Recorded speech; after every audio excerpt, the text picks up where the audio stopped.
Some people really need to let go of that dead person that's still in the house. Let's talk about that.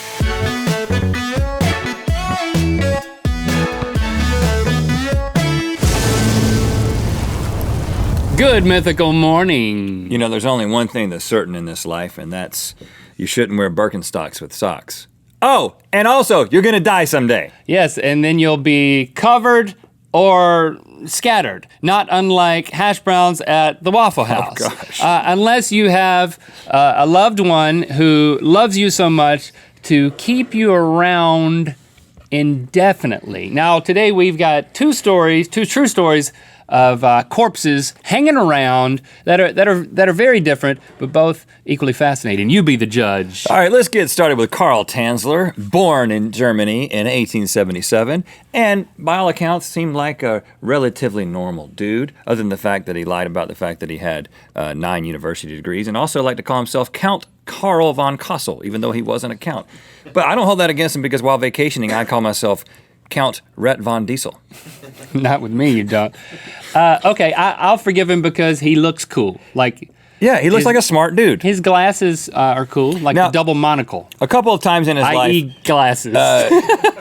Yes, he wore glasses, Link. Karl claimed to have been visited by visions of a dead ancestor, a countess, of course, who showed him images of his true love, an exotic, dark-haired beauty. Now that's important. That's an important detail. Hold on to that.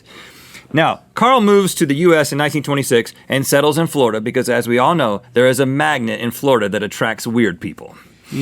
He brings along his wife and 2 daughters. 1 year later, Karl says, "You know what? I'm tired of this wife and these 2 daughters." 1927, he goes down to Key West and becomes a radiologist. Sounds like a bad sitcom. Key West radiologist. He works for a few years until one day he meets a beautiful young Cuban woman, Maria Elena Milagro de Hoyos. Cue the Cuban music. Oh, literally. Okay.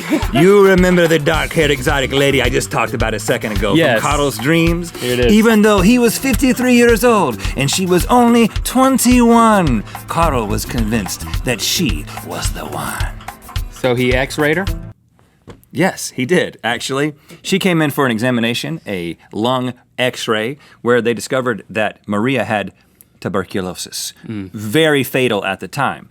But he was totally in love with her, so he was determined to save her. So here's what he did.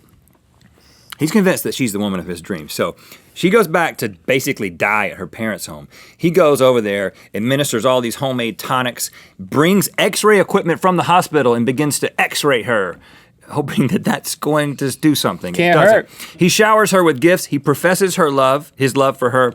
Meanwhile, she's totally not into this. She's not into Karl at all. And dying. She's also, she's into TB, and the TB eventually kills her. Okay. Despite all Karl's efforts, she dies. So, but his generosity does not end there because he insists, he tells her parents, "I'm gonna pay out of pocket for a mausoleum, a very fancy mausoleum where you can keep her remains. Nice. That only I have the key for." The Key West? The What? key to Key West mausoleums belongs to Karl, and so Karl takes her body. He puts her in, but then he takes her out. Okay. Things is about to get weird, so buckle up! They were already a little weird. For the next 2 Cuban years- music. Oh, you didn't like that? I loved it. It was just weird. For the next 2 years, Karl visited her tomb almost every night. And he said her spirit would visit him when he played her favorite Spanish song, which incidentally was that song I just played a second ago that I did my accent to. Is she here now? No. And during these visits, she would say, "Karl, take me from the grave. Remove me from the grave. Please take me from the grave." And so eventually, after 2 years of this, of course, he did. He's like, well, let me check the x-rays first. Yep, I should. He snatches up her corpse, puts it in a toy wagon, which helps to explain Radio Flyer's slogan from the 30s, "Tote a dead body in one, kids."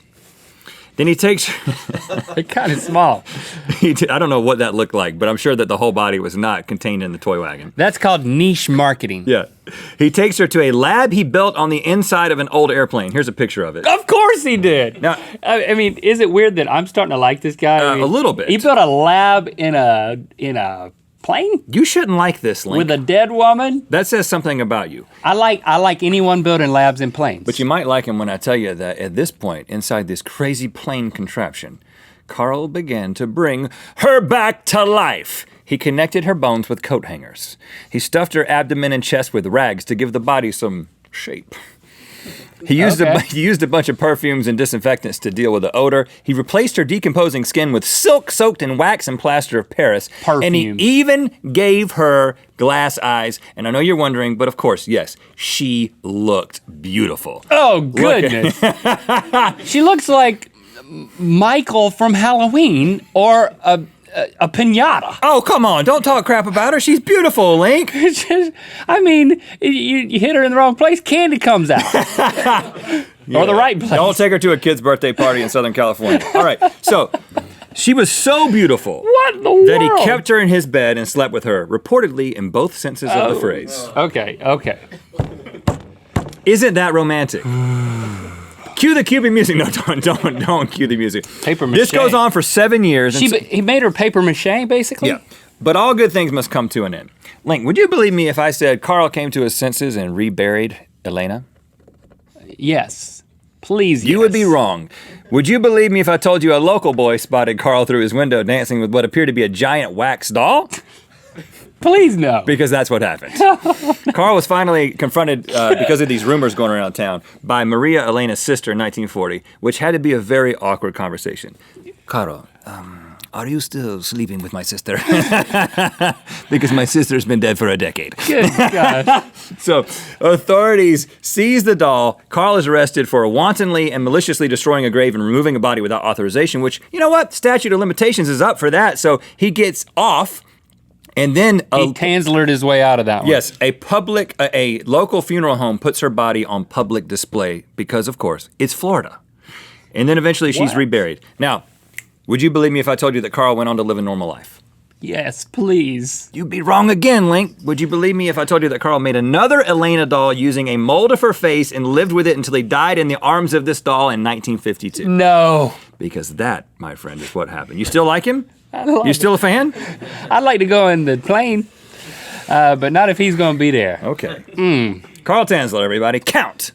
Can we go from creepy to heartwarming / body freezing? Because that's where I'm going with this corpse. In Colorado, there's a quaint little town called Nederland, and it's home to Grandpa Brito Morstel, who moved there after he died. Okay, so Grandpa Brito dies in Norway in 1989, and his family packs him in dry ice and ships him to Oakland, California, to Trans-Time Cryonics facility, where cryonics, they freeze you forever, like Walt Disney. In hopes that's not true. That's an urban legend, but okay. Not like Walt they Disney. freeze you in hopes that when technology and society advances later, that they can revive you to live eternally. It's awesome. He was placed in liquid nitrogen for almost 4 years, but his daughter and grandson wanted to open their own cryotel. My words, not theirs. It probably would have succeeded if they'd used that term, but it's mine. You can't have it. I'm opening. You pronounce the H, Cry Hotel? Cryotel. That sounds like a place you just go to weep. It does, doesn't it? Cryo Hotel. Cryo Hotel. Cryo Hotel? Cryo Hotel. Okay, all right. Cryo we'll work Motel. on it. We'll make it a motel. Everyone can enter from the parking lot. Nice. Because So- you got big stuff you got to take in there. Well, you got stiff bodies. Yeah. So in 1993, Grandpa was moved to Nederland, Colorado to live with the daughter and grandson, and they stuck him in a garden shed out back. The one on the left. The one on the right is like for the lawnmower. Okay. And the one on the left is for the frozen grandpa. Well, the one he's in is bigger. Of course. Yeah. Got to have room, man. Hang up a picture of him above it so they don't forget. Just to remember who it is that's here in this shed. This is not the lawnmower. This is Grandpa. Right. Due to budget constraints, Grandpa was kept on dry ice, not liquid nitrogen.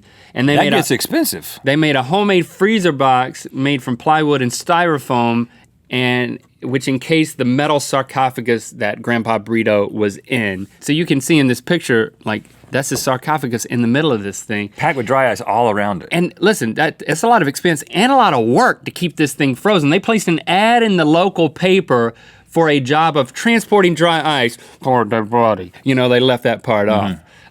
Small font. So then Bo shows up, became known as the Iceman, for the next 18 years.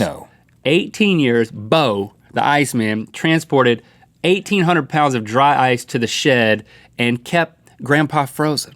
But what happens when, like, Bo goes on vacation. I know. This isn't like forgetting to feed a dog. No, it's this not. is like the whole thing could be undone. Because of course one day he's gonna wake up and be like, "Hey, 2050," or the half of him that didn't thaw when Bo took his vacation. Hopefully it's not the legs. Yeah. Hopefully the upper part works. Well, because if your legs come back to life, you won't know it. Some people, they just freeze the head. That's the part I'm getting. That's cheaper. Yeah. Could have just done that.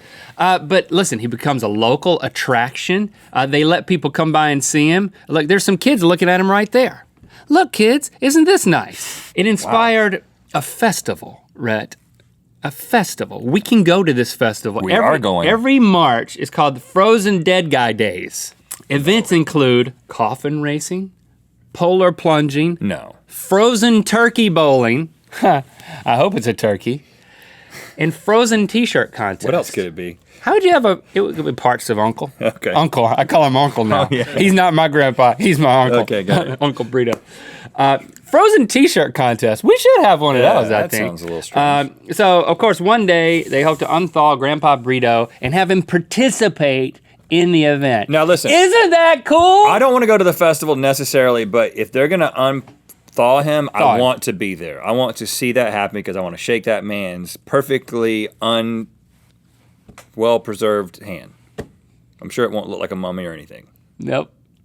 Thanks for liking, commenting, and subscribing. You know what time it is. Hi, I'm Riga. I'm Kate. We live in Boulder, Colorado. and it's time to spin the wheel of Mythicality. We post videos to Facebook that we don't post anywhere else. They're called Facebook exclusive videos, and you should go over to our Facebook, facebook.com/Rhett Link, and check them out. Yeah, also click through the Good Mythical More. I got one more story of three guys, one of them's dead. It's Weekend at Bernie's in real life. Click through the Good Mythical More. Movie! Movie theater yellers. That's a good movie. That preview looks like it's gonna be great. But here's the real movie. What? It's don't go in there! Don't go in there, you're gonna die! And then they have a practice of even after you intern or whatever, but put the dead relative away. You bring them back out. 3 years later, they bring them out. Change the clothes, give them a cigarette. Change their clothes. Yeah. You're gonna do that for me, right?